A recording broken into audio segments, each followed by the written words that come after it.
জিনিস দেখায় বন্ধুরা, মানে আমি নিজেই দেখেই আমি পুরো অবাক হয়ে গেছি যে আমাদের ইন্ডিয়া আর আদার্স একটা দেশ, ওদের ভিতরে কত ফারাক। এই আমার সামনে যেটা দেখতে পাচ্ছ, এটা হচ্ছে একটা ট্রেন লাইন। এটা ট্রেন লাইন, কিন্তু ট্রেন লাইন মানে যত বড় ট্রেন লাইন আছে, কমসে কম না হলেও তুমি মনে করো ওই ট্রেন লাইনটা না হলেও ধরো 1 থেকে 150 কিলোমিটার হবে, কম করে বললাম।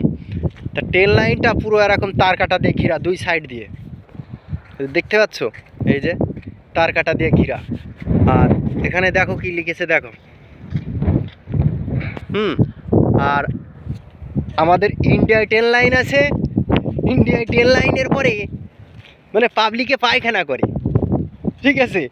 মানে হাসির কথা কি বলবো, ইন্ডিয়ার ট্রেন লাইনে পাবলিকে পায়খানা করে, আর প্ল্যাটফর্মের ভিতর দিয়েই লাইন টপকে এপাশ থেকে ওপাশ, ওপাশ থেকে এপাশ।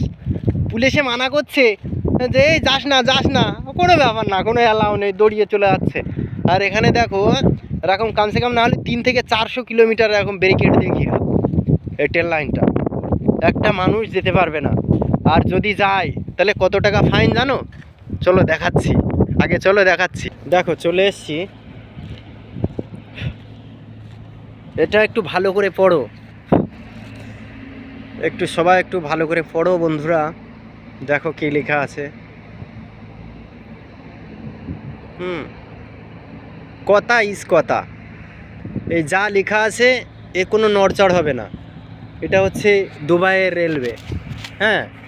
একেবারে ইন্ডিয়ার বিএসএফ তো কি কড়া, তার থেকে বেশি কড়া দুবাইয়ের প্রশাসন।